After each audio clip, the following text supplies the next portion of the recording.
Jeff is a founding officer of the Folk Alliance International, a producer of the Portsmouth, New Hampshire Maritime Folk Festival, and a past president of the Country Dance and Song Society, which gave him a Lifetime Contribution Award in 2016. He is among the nation's foremost performer-interpreters of traditional music.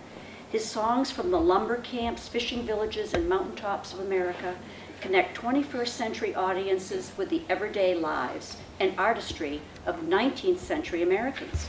Providing more than just a rich entertainment, Jeff will leave you with a deeper appreciation of the land you live in. His songs, rich in local history and a sense of place, bring us the latest news from the distant past.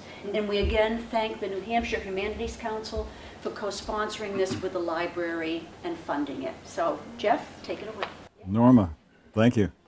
I feel like I should have been off stage for that. Very well done. Thank you.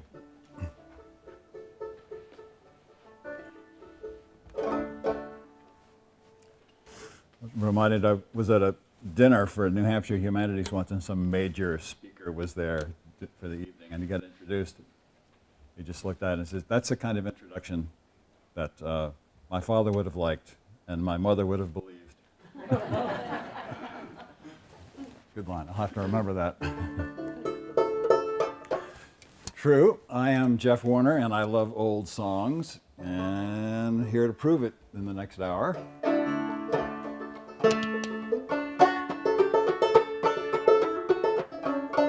Now the Glendy Burke, she's a mighty fast boat with a mighty fast captain too. And he sits all day on the hurricane deck and he keeps his eye on the crew. Well, I can't stay here 'cause I work too hard, I'm bound to leave this town. I'll take my duds and tote 'em on my back when the Glendy Burke come down. Ho, Louisiana, I'm bound to leave this town. I'll take my duds and tote 'em on my back when the Glendy Burke come down. I thought I'd start with America's first acknowledged great songwriter, Stephen Foster. Wrote Way Down Upon the Swanee River oh yeah, I Dream of Jeannie with the light brown hair. Somebody told me that was Bugs Bunny's favorite song. He thought it was I Dream of Jeannie, she's a light brown hair. Sorry, I couldn't get that one out of my mind. So I thought we'd start with one of those songs. Now Stephen Foster was Pennsylvania, and he wrote about the South all of his life, but he only went once. No Swanee River in Florida or anything. He took a trip on a riverboat down the Mississippi River called the Glendy Burke, which was named after a mayor in New Orleans. And then he came back and wrote this little song in 1856. Chorus is too hard, or I'd invite you to sing it with me. Now the Glendy Burke has a mighty fine crew, and they sing the boatman's song, and they burn the pitch and the pine knot 2 foot, shove the boat along.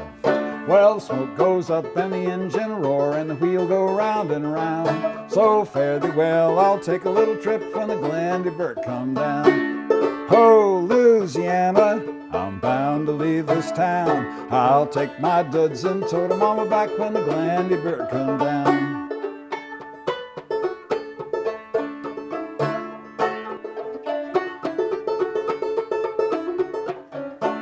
My lady love, she's pretty as a pink, I'll meet her on the way. I'll take her down to the sunny old South, and there I'll have her stay.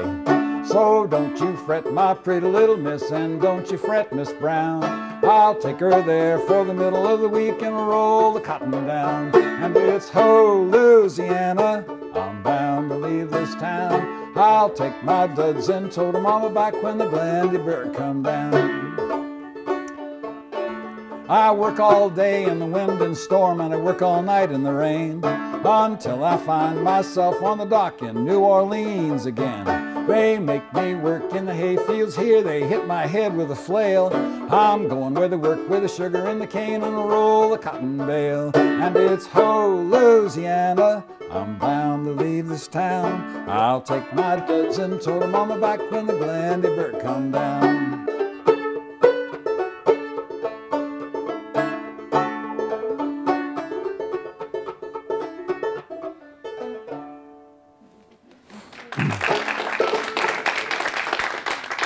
Well, this next chorus, a little easier, so if you're brave, you can try it.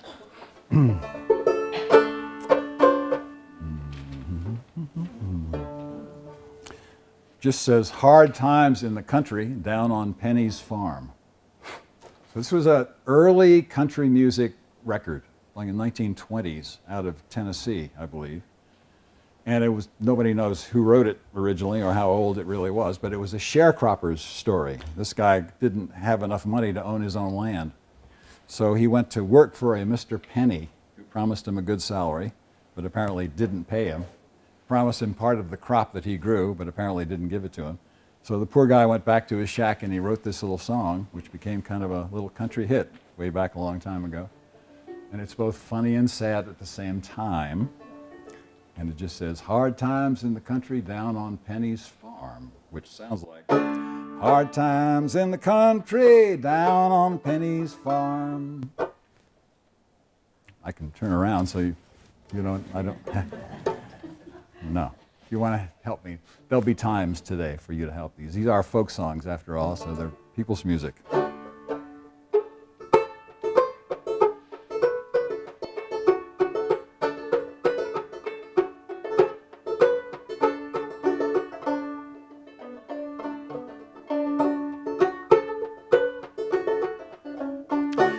You ladies and you gentlemen, listen to my song. May think I'm right and you may think I'm wrong. May make you mad, I mean no harm. It's all about the renters out on Penny's farm. Hard times in the country down on Penny's farm.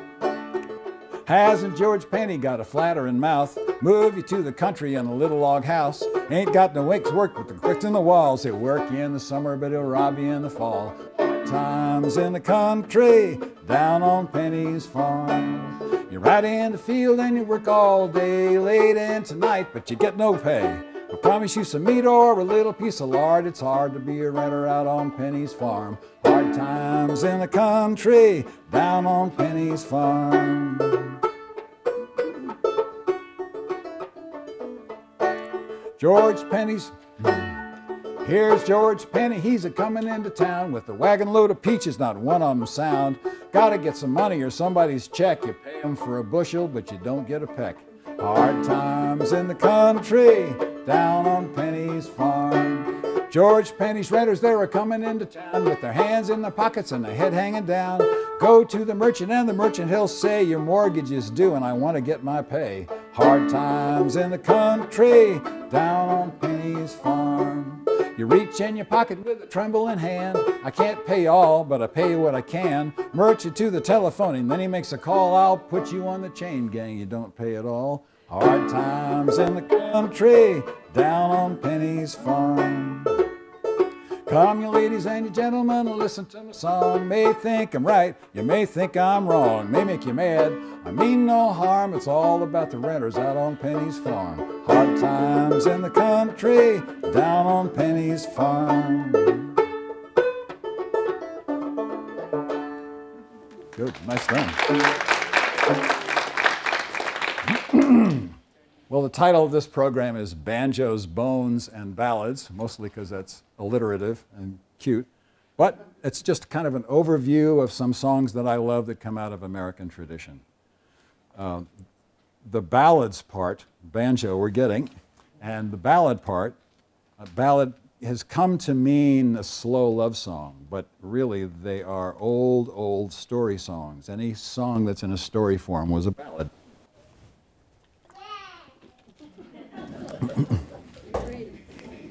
I love reification.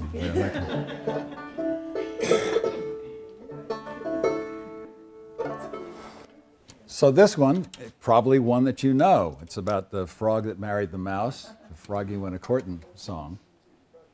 But I think the version that everybody knows, Froggy went a-courtin' and he did right. Froggy went a-courtin' and he did right.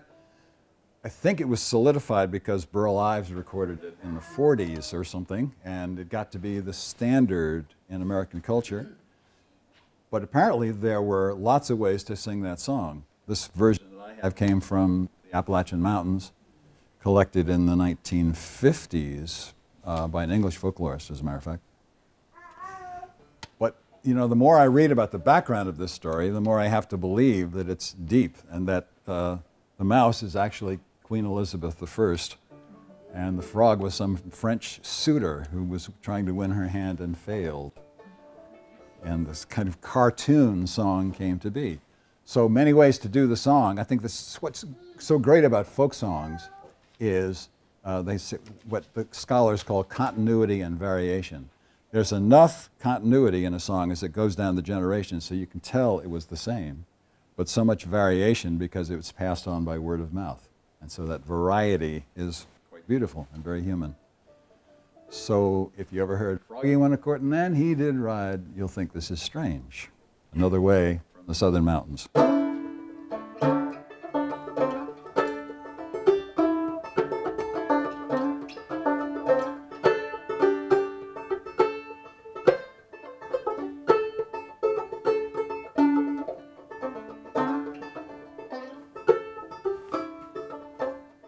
Froggy went a-courtin' and he did ride, chow willy, Froggy went a-courtin' and he did ride, chow willy wee.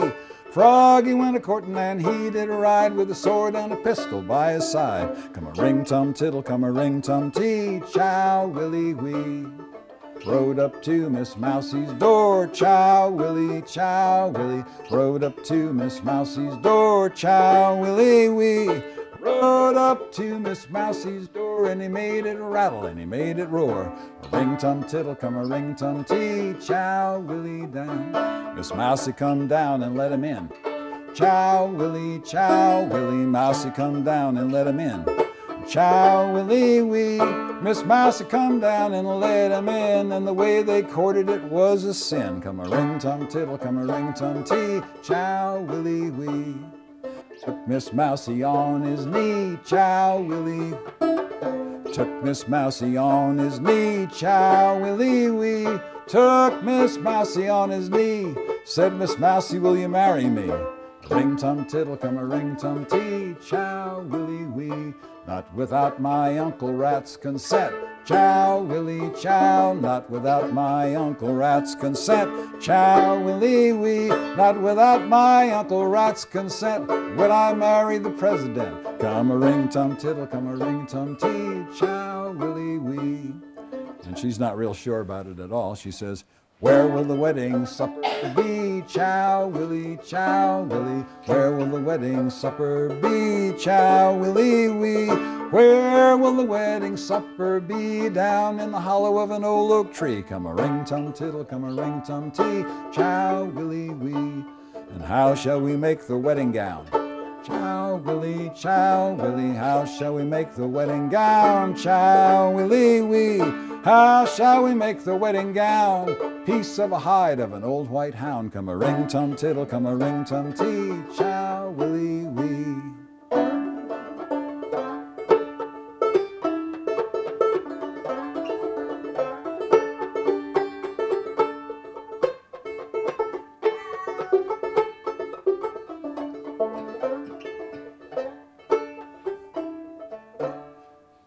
Great tune, isn't it?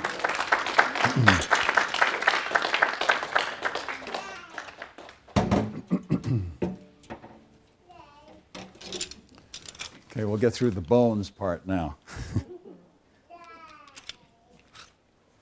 I worked a lot with kids in elementary schools talking about American culture and history through the old songs. And after just a few times with second and third grades, I realized I better have some visuals. And so what I started doing, my little bag of pocket instruments, was collecting old-time instruments that kids might have been able to play themselves and weren't expensive. It didn't cost a lot of money.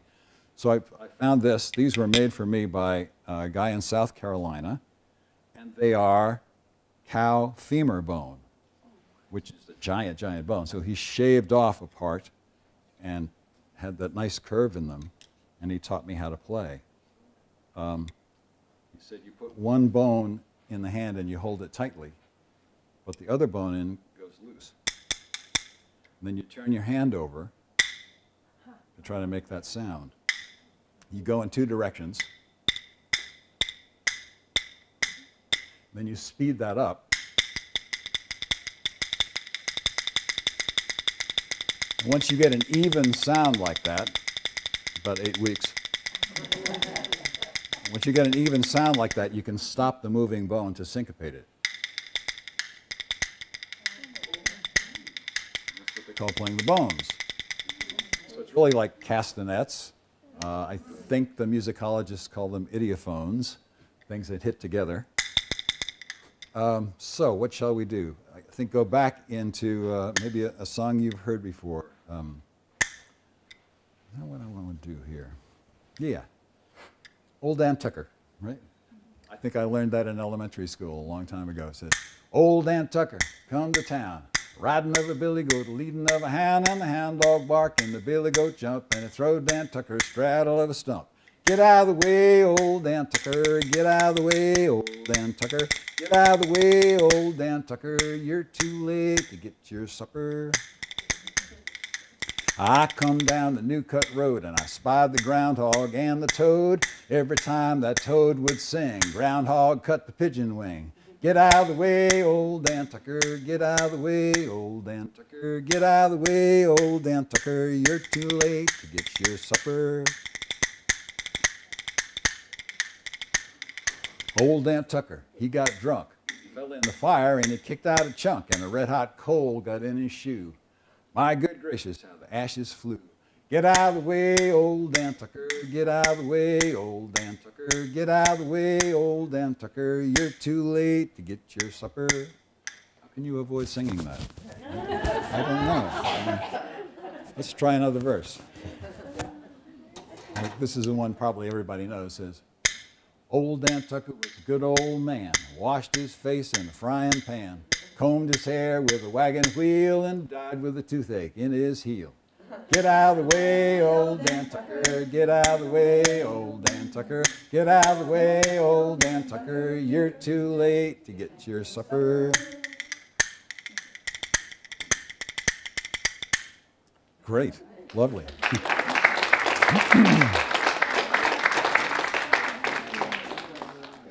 We'll have questions and answers after we get through here, but if anything as we go along, like, how do you do that? Or what's going on with that? Or how old is that? Or stuff like that. I'm perfectly happy to have a conversation through the evening. So, more ballad story tells a song. A lot of them are tragic. I guess this one could be considered tragic, but it ends up being funny. And I think it was meant to be. It's called Marrowbones, and it comes from the British Isles, but I learned it from a singer in Virginia named Horton Barker, who was a traditional singer down in the mountains. And he said that apparently there was this woman who wasn't so fond of her husband anymore, and she was going to try to get rid of him. And she heard that if you take the marrow out of bones and you feed it to somebody, that they will lose their sight. So she went down to the butcher and got a big bag of bones and cut them up, got the marrow, put it in his soup.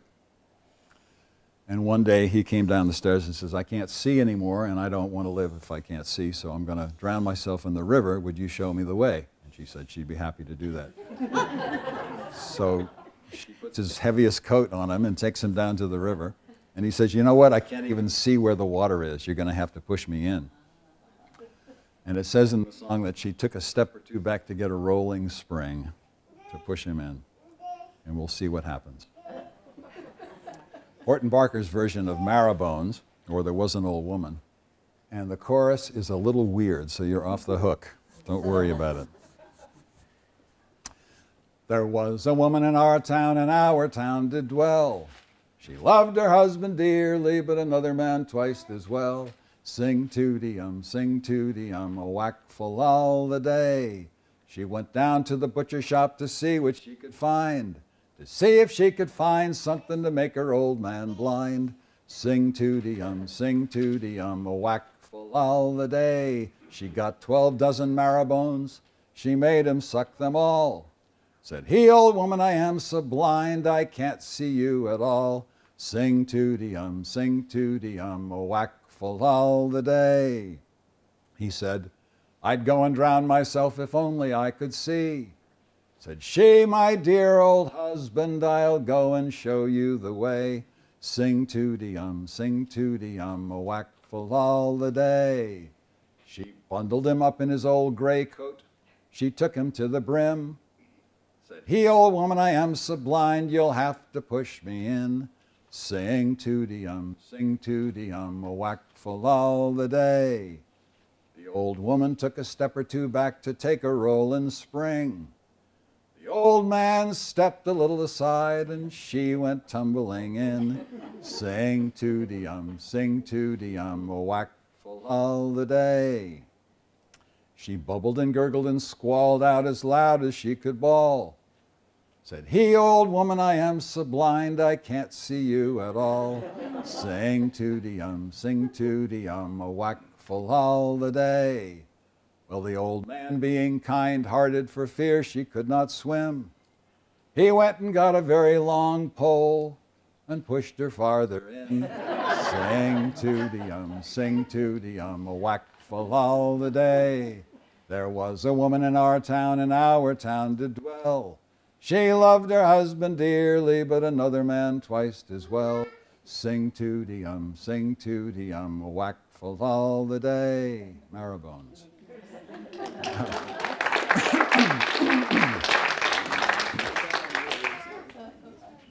Another thing that I wanted to get across there is that nowadays we tend to think of folk songs. You got to have a banjo or a guitar or some accordion or something.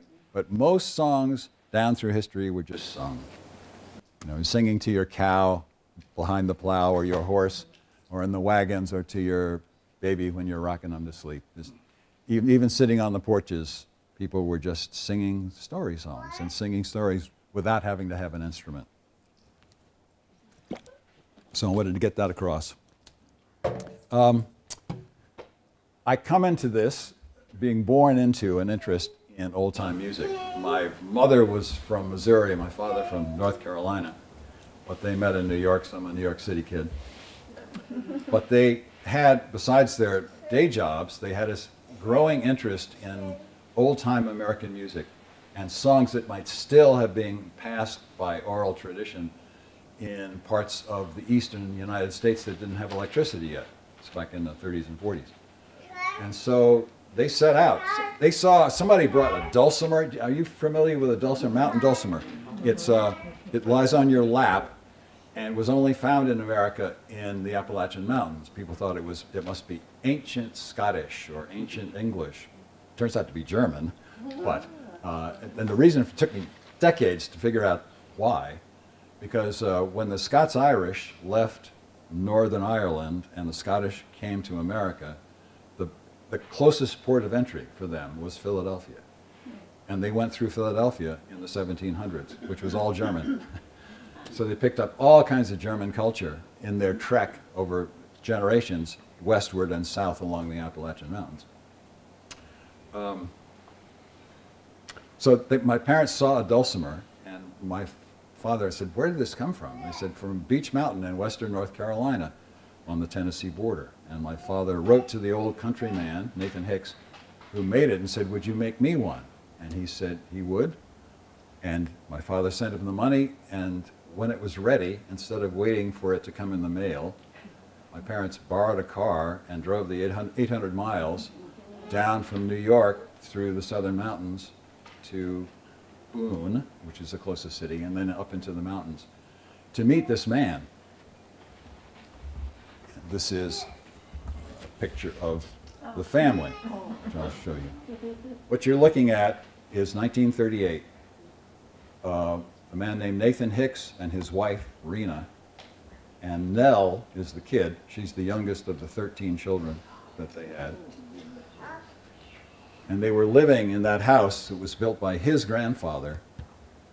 And a friend of mine looked at the picture once and he said, "You know, I think the people living there were living just the way they were when they first moved into the Appalachians in the 1780s and 1750s, because you grew or shot whatever you ate."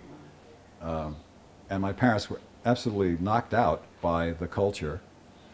The people called my parents, said they were from the beyond. And they spent the day singing. My father was a singer and kind of entertainer. And so they sang and swapped songs, and my folks got so engaged with them, they said they'd come back every summer during vacation to learn more songs, and they did, and that started like a 30-year hobby of my folks looking for old-time songs. And they had a great backer. One of their friends in New York City was a man named Alan Lomax, who was a collector. His father had been one of the first collector of folk songs from Texas, and Alan Lomax was deeply into the old-time music, and he encouraged my folks to go out and look. So I come to this from that. I brought my concertina with me, and I better do a song with it.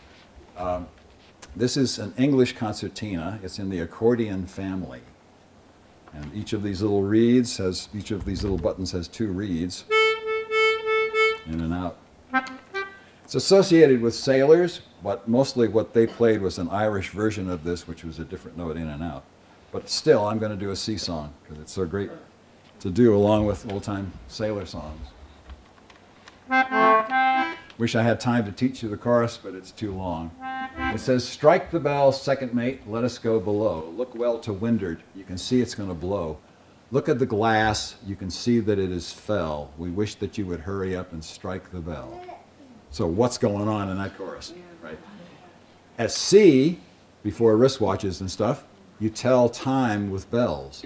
So 8 bells was a 4-hour watch, a bell every half hour. So this guy, he's saying, strike the bell, because, you know, watches were 4 hours on and 4 hours off, port and starboard watches.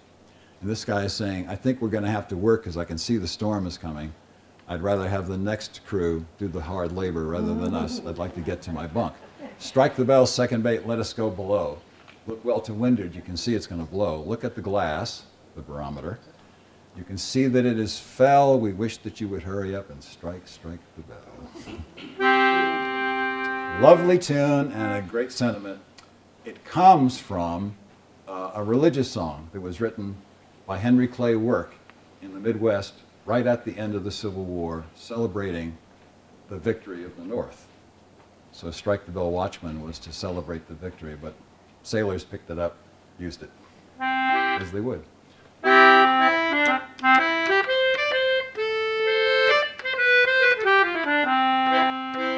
Out on the quarterdeck and walking about, there's the second mate, so steady and so stout. What he is a-thinking of, he doesn't know himself. We wish that he would hurry up and strike the bell. Strike the bell, second mate, and let us go below. And look well to windward, you can see it's going to blow. And look at the glass, you see that it is fell. We wish that you would hurry up and strike the bell. Down aft at the wheel, poor Anderson stands, grasping at the spokes with his cold mittened hands. He looks at the compass, the course he can tell. We wish that you would hurry up and strike the bell. Strike the bell, second mate, and let us go below. And look well to windward, you can see it's going to blow. And look at the glass, you see that it is fell. We wish that you would hurry up and strike the bell. Forward at the forecastle head, keeping sharp lookout, yonder John is standing, ready for to shout. The lights are burning bright, sir, and everything is well. We wish that you would hurry up and strike the bell. Strike the bell, second mate, and let us go below. And look well to windward, you can see it's going to blow. And look at the glass, you see that it is fell. We wish that you would hurry up and strike the bell.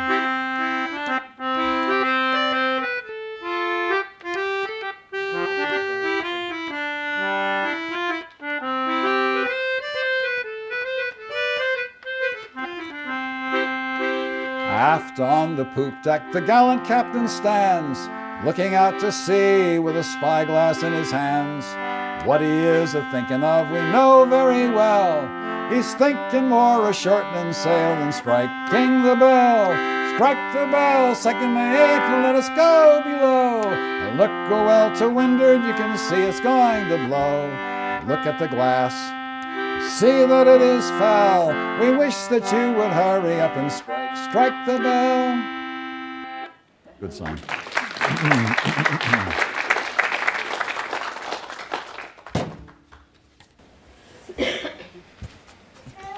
want to introduce you to this guy. His name was Frank Prophet, and he was the son-in-law of Nathan Hicks. There on Beech Mountain in western North Carolina. In that picture you saw looking into the mountains, you were looking directly into Tennessee from the northwestern part of North Carolina. Frank Prophet became lifelong friends with my parents, and me too. This picture was taken in 1959. So now they had a big tape recorder. And I'll show you another picture of how they started out in the 40s to record sound. Frank made handmade banjos, and I brought one, which I'll show you in a few minutes. Where's the picture I want here? But this is what I wanted to show you. This is some years earlier. This is 1941. My father, I said, was kind of an entertainer, and he was doing an experimental TV show for Philco in Philadelphia. And they got so interested in what he was doing that they developed a portable recording machine that you could wind up. You didn't have to plug in. And it cut grooves in acetate-covered paper to let you record the sound. So an early record, if you will. So this is my mother here, Ann Warner, with this early recording machine at Philco, talking to a woman in eastern North Carolina who was singing gospel songs for them. And with this kind of recording machine and eventually tape, they were actually able to record 1,000 songs that got into the Library of Congress. So they're there for people to get at if they want to, whenever they need to get at them. People have said to me, oh, isn't it horrible that all these songs are being lost and nobody's learning them, and they're not, everything's pop music and rock and stuff. And you know, it's been so well documented on film and recording and tape and written music at the Library of Congress that even if it skips 4 generations, it's always there for people to go after if they want. One of the people that they met was this woman, a remarkable looking woman. Her name was Mrs. Fish, Lena Bourne Fish. And she lived in Jaffrey, New Hampshire. So I do one of these New Hampshire programs based largely on her repertoire. She lived in Jaffrey. Her dates were 1870 to 1945, so I didn't get to meet her. But she recorded 100 songs for my parents in 2 long weekends, and she didn't read music. So they were just all in her head. And I thought we should do one, at least one of hers.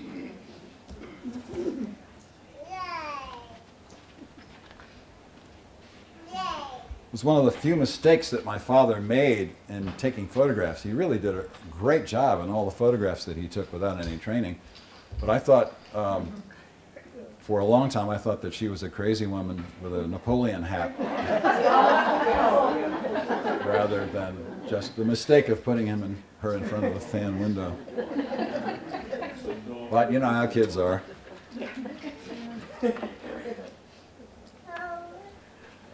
Oh, I love this song, and you can help me with it if you will.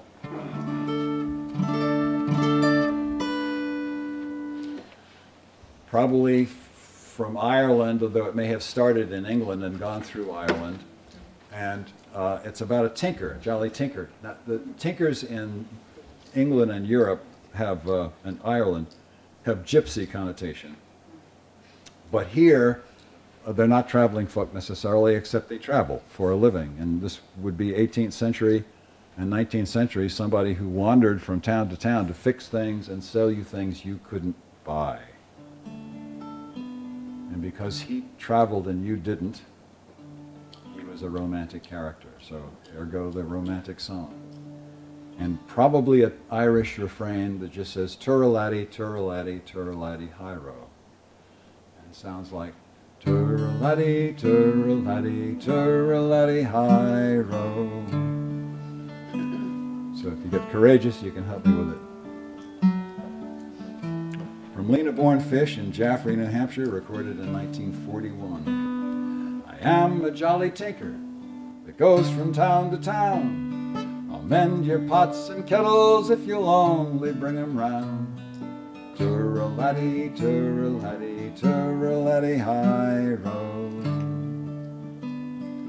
I know how to solder, and I can mend a pot. I can also stop a hole so it will not leak a drop. Toor-a-laddie, toor-a-laddie, toor-a-laddie, high road. I can mend umbrellas, and I can tinker a clock. The housewives are all smiles when they see the tinker stop. Toor-a-laddie, toor-a-laddie, toor-a-laddie, high road. They feast me and regale me with choicest meats and wine. At whatever house I stop at, I can always sup and dine. Toor-a-laddie, toor-a-laddie, toor-a-laddie, high road. My life is wild and free, and I do not seek renown. I'm just a jolly tinker with a girl in every town. Toor-a-laddie, toor-a-laddie, toor-a-laddie, high road. I am a jolly tinker that goes from town to town. I'll mend your pots and kettles if you'll only bring 'em round. Toor-a-laddie, toor-a-laddie, toor-a-laddie, high road. So if you want to hear some more of her, come to my program called Songs of Old New Hampshire for these beautiful people who put these things on.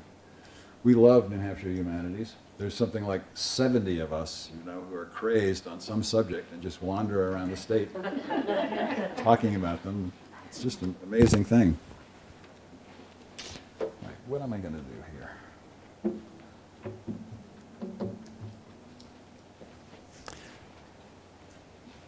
Let's look at Frank Prophet and his banjo. What did I do with that?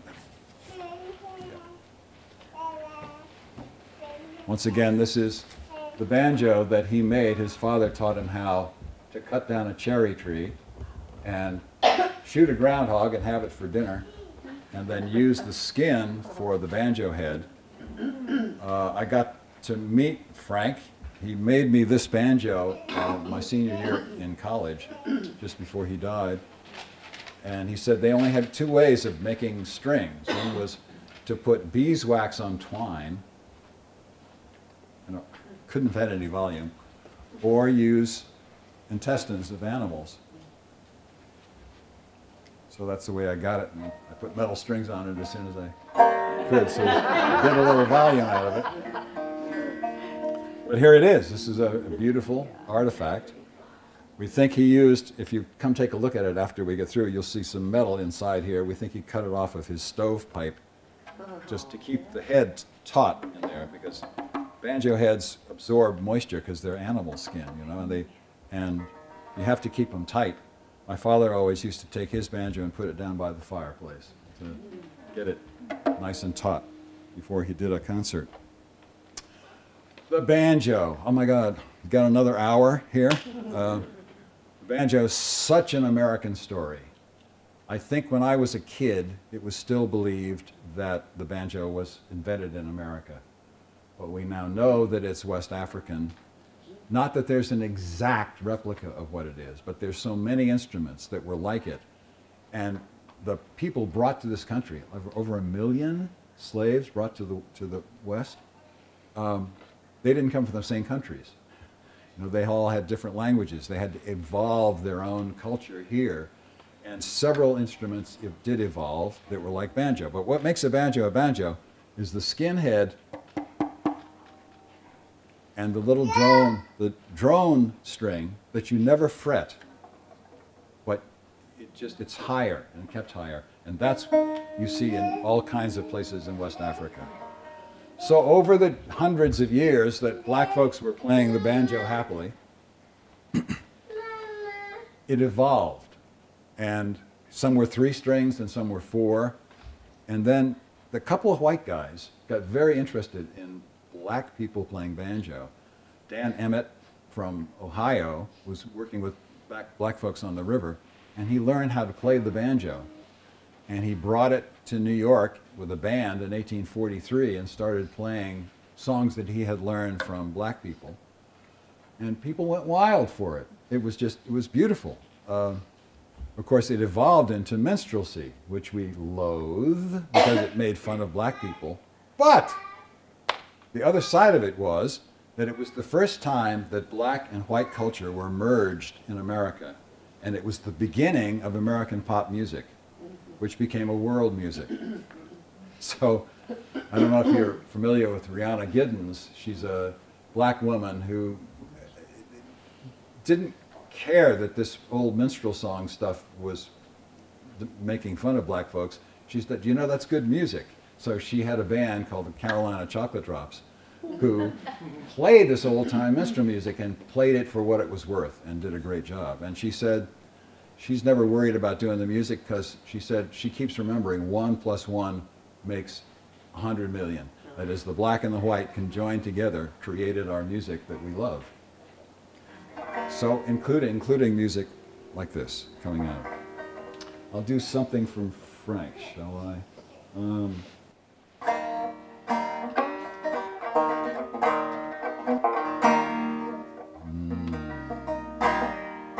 No, let me do this. Well, you ought to see my Cindy. She come from way down south. She's so sweet, the honeybees fly around her mouth. Get along home, Cindy, Cindy, get along home. Get along home, Cindy, Cindy, I'll marry you someday. You know this song, great. Notice as I'm playing, no frets. They didn't come around until about 1870. So when you get a note, you slide into it. Which, if you'll notice, is kind of an African-American singing style anyway, bluesy notes. Now, the first time I saw Cindy, she was standing in the door, shoes and stockings in her hand and her feet all over the floor. Get along home, Cindy, Cindy, get along home. Get along home, Cindy, Cindy, I'll marry you someday.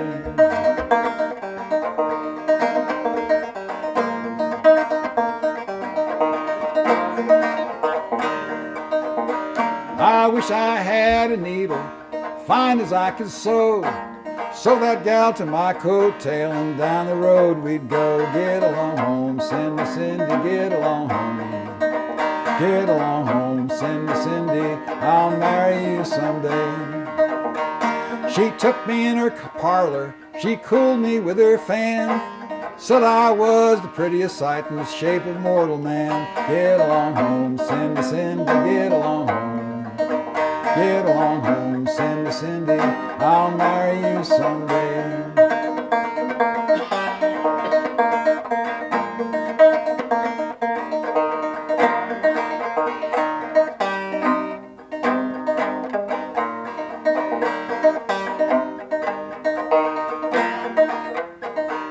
I wish I was an apple hanging on a tree.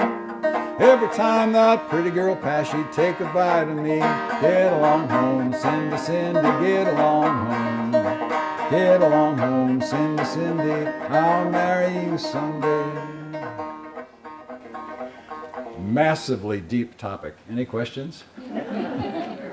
Yeah. What year was it made? This is made 1965. Yeah.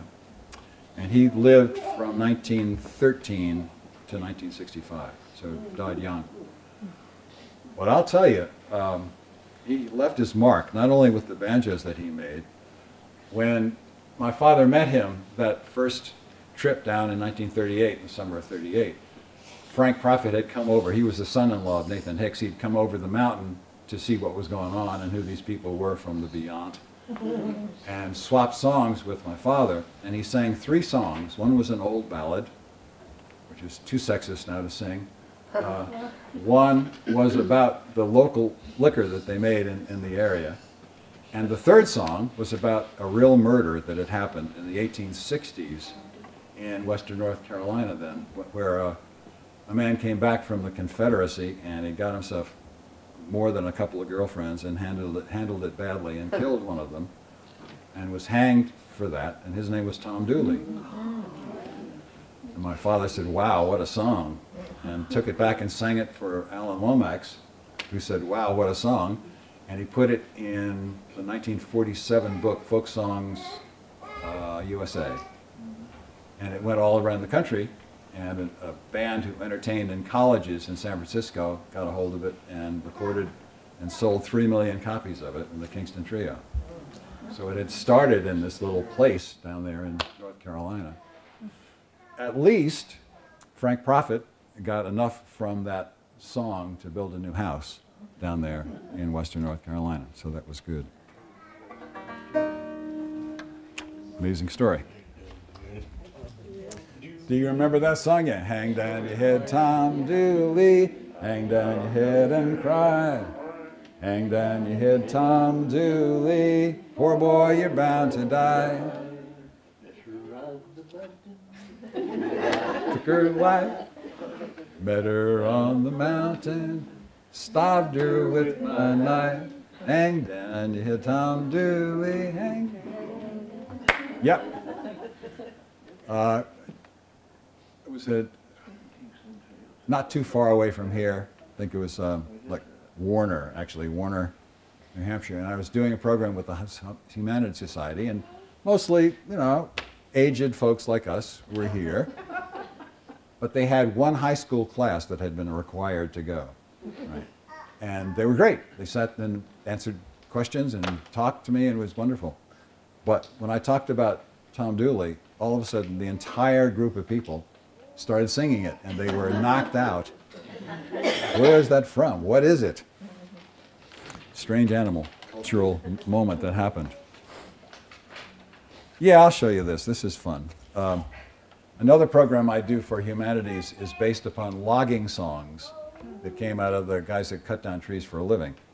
And the heart of that is this man here, who was from the Adirondack Mountains. His name was Galutia, which is an Irish name. I was in Ireland once, and they said, "Oh yeah, we know that name. It means servant of God."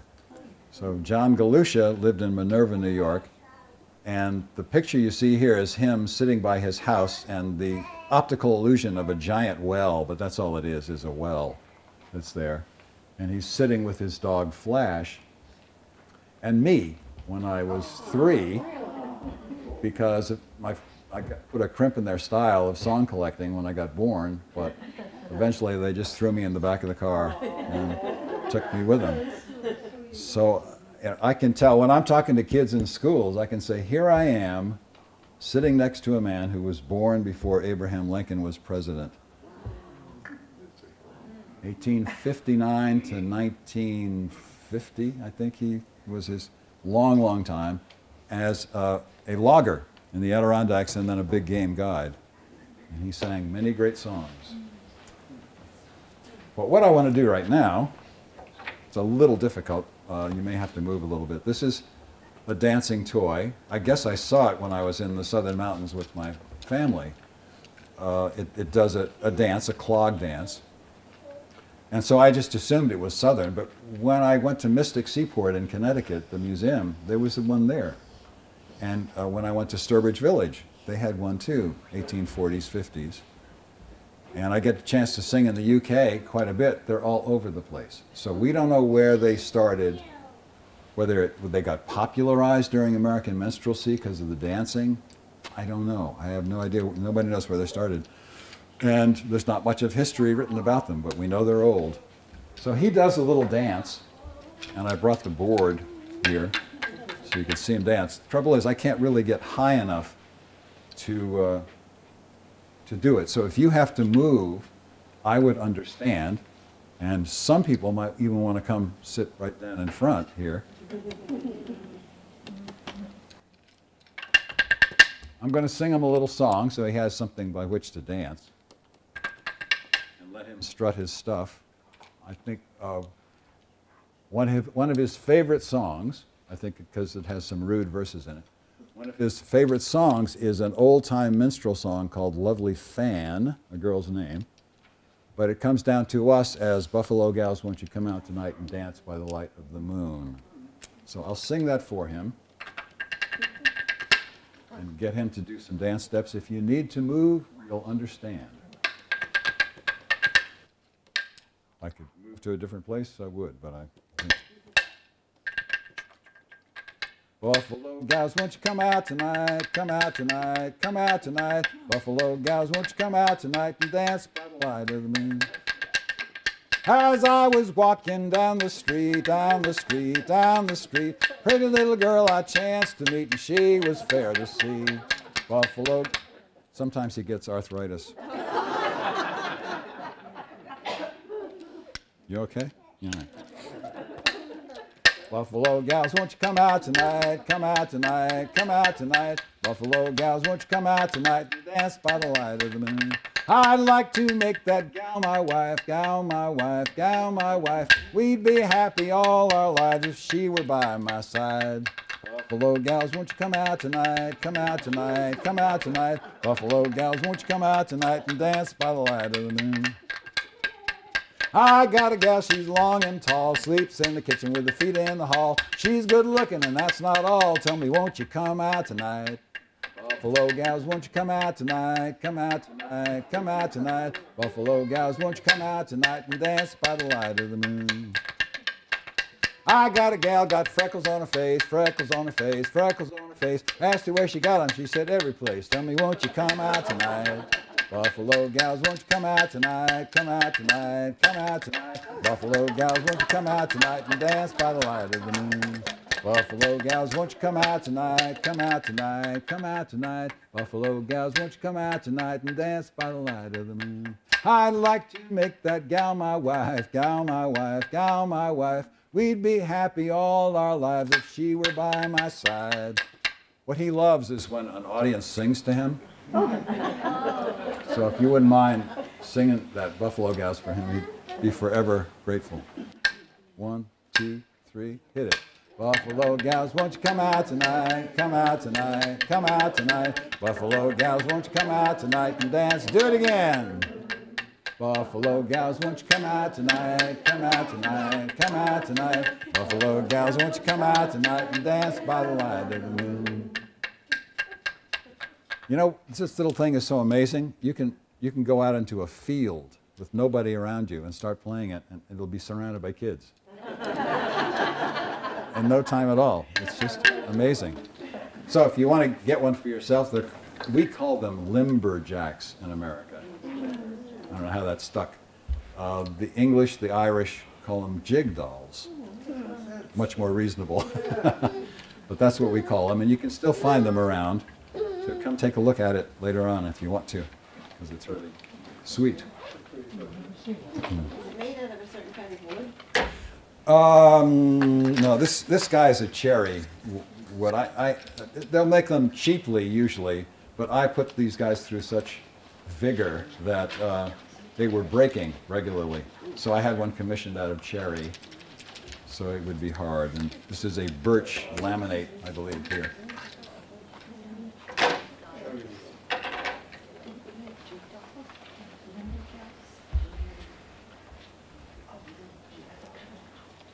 Do a couple more if that's all right with you all.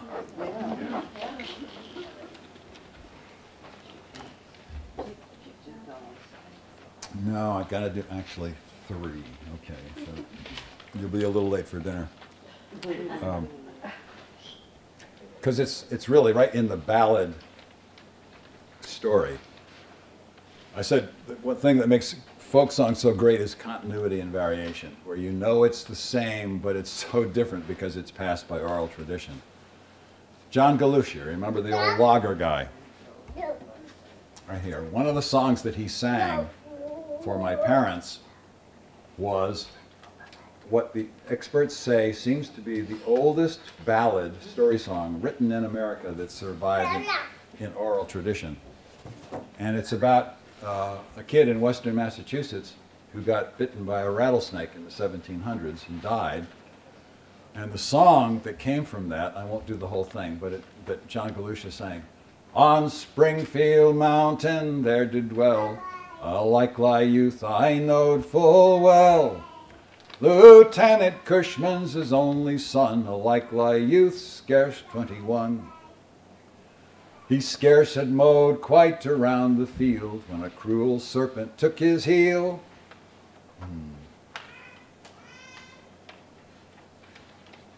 words are not there.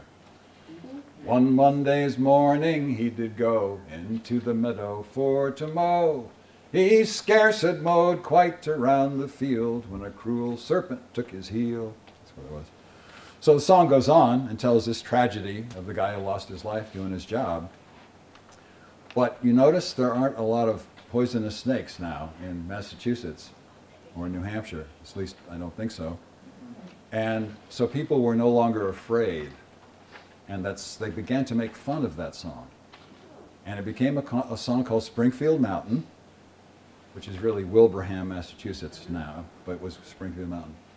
And I remember hearing it in elementary school as a nonsense song, which said, on Springfield Mountain there did dwell a likely youth I knowed full well. To Rudy knew, to Rudy nay, to Rudy knew, to Rudy nay. He scarce had mowed quite around the field when a cruel serpent took his heel. They took him home to his Molly dear, which made her feel so very queer. To Rudy knew, to Rudy nay, to Rudy knew, to Rudy nay. No bells are ringing in elementary school. Never heard this song? Now Molly had a ruby lip, with it the pizen she did sip. But Molly had a rotten tooth, and so the pizen killed them both. To Rudy knew, to Rudy nay, to Rudy knew, to Rudy nay. American humor, it's great. So a friend of my father's was collecting out in the Okie camps in California in the 1950s, I believe. This is people who had moved out of Oklahoma in the Dust Bowl time and were camped out. And heard this song, which scholars say has got to be the tail end of that song, turned almost into pure nonsense. This is perhaps my favorite instrument. These are just regular spoons. I have seen people play spoons the way they play bones, like that. But the way I learned from a street busker, you know that term, a musician, I saw a guy playing spoons on the street, and I thought, if I do one thing with my life, this is what I want to do. And he taught me how to hold them and get a sound up and down, and then leave out up sounds to syncopate, and then roll them down my fingers to get extra sounds.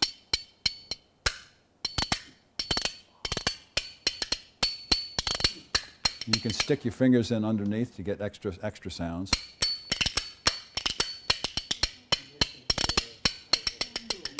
Who would ever want to do anything else?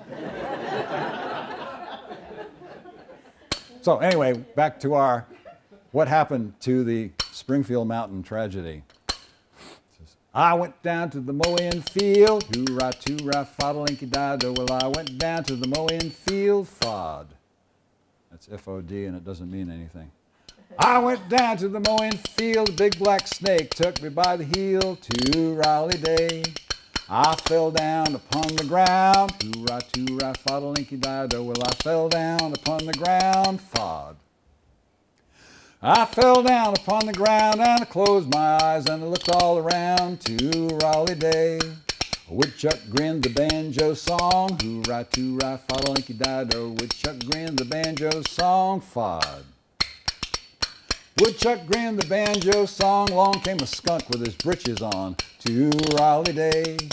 Woodchuck and skunk got into a fight, hoo-rah, too-rah, fod-a-linky-da-do. Woodchuck and skunk got into a fight, fod.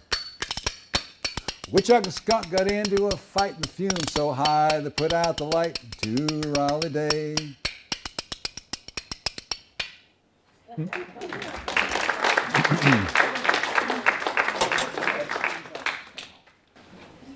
Sorry, I have a very clean foot. Yeah,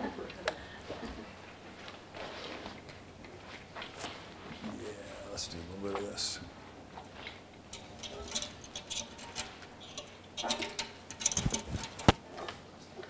Play a little bit of this remarkable hymn that Frank Prophet, remember him from Western North Carolina, the Tom Dooley guy.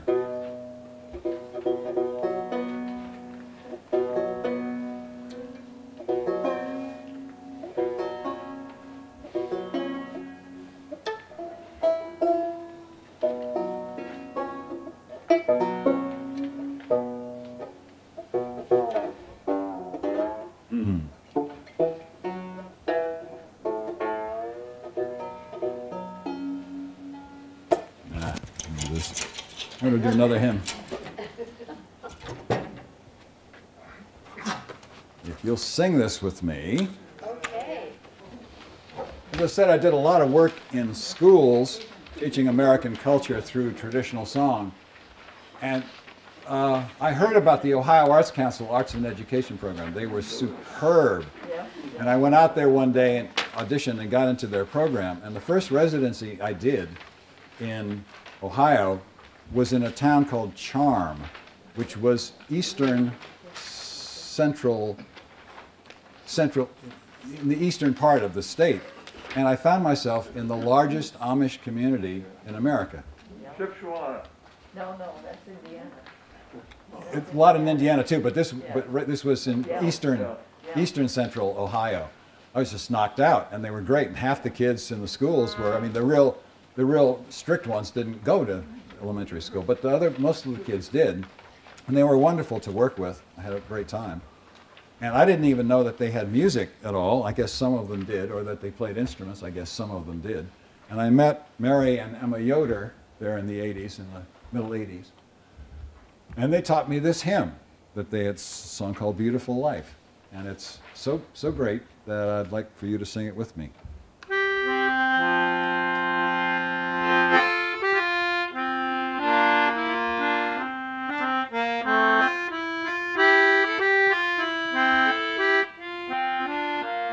And the way it sounds is like this.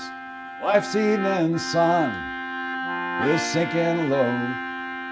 A few more days and I must go to meet the deeds that I have done, where there will be no setting sun.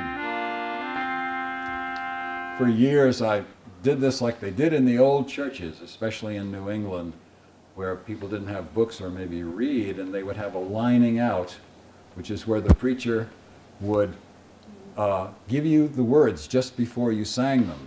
So everybody would then join in together. So I'd do say, life's evening sun is sinking low. And everybody would sing, life's evening sun is sinking low. A few more days and I must go. A few more days and I must go. But we'll leap into modernity here and give you the words. Let's try it out. It says, life's evening sun is sinking low. A few more days and I must go to meet the deeds that I have done, where there will be no setting sun.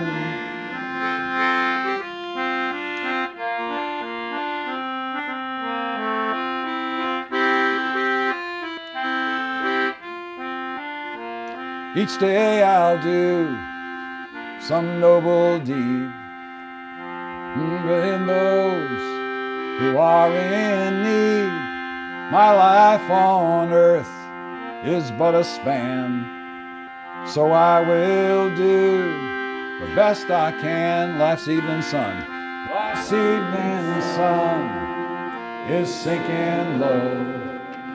A few more days and I must go to meet the deeds that I have done, where there will be no setting sun. To be a child of God each day, my light must shine along the way. I'll sing His praise while ages roll, and try to help some troubled soul. Life's evening sun, life's evening sun is sinking low. A few more days and I must go to meet the deeds that I have done, where there will be no setting sun.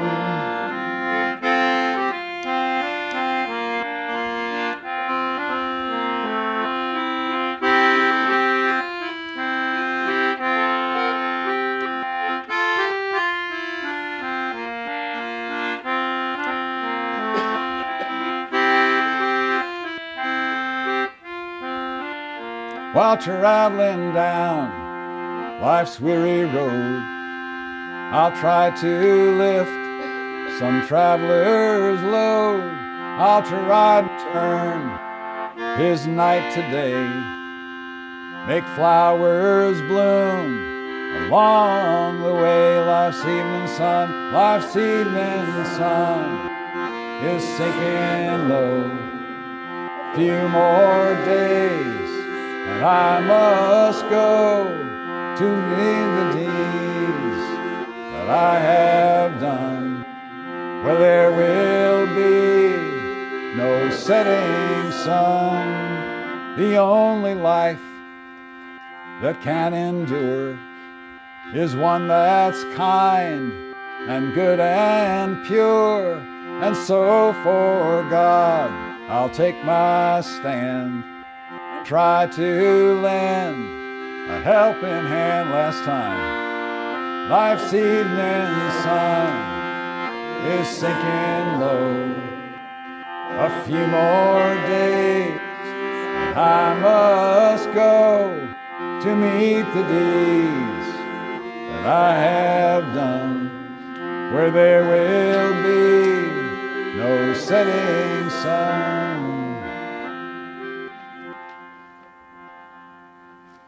Mary and Emma Yoder.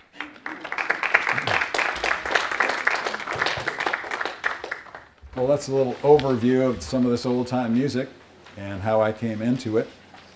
Happy to answer any questions or discussion about any of this. If you're interested in taking some of this home, there are CDs of various stripes there, including some of the field recordings that my parents made of the actual rural people from 1941 to 1966 singing the songs. They're not always pretty, you know, but they're very real.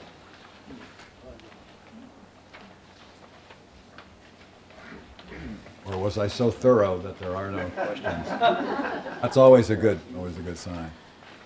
Yeah. A little warning, they ask you to fill out an evaluation of this program, and I just wanted you to know that I fill one out on you too. Jeff, thank you so much for making yourself available and coming here tonight. Let's give a big round. Thank you.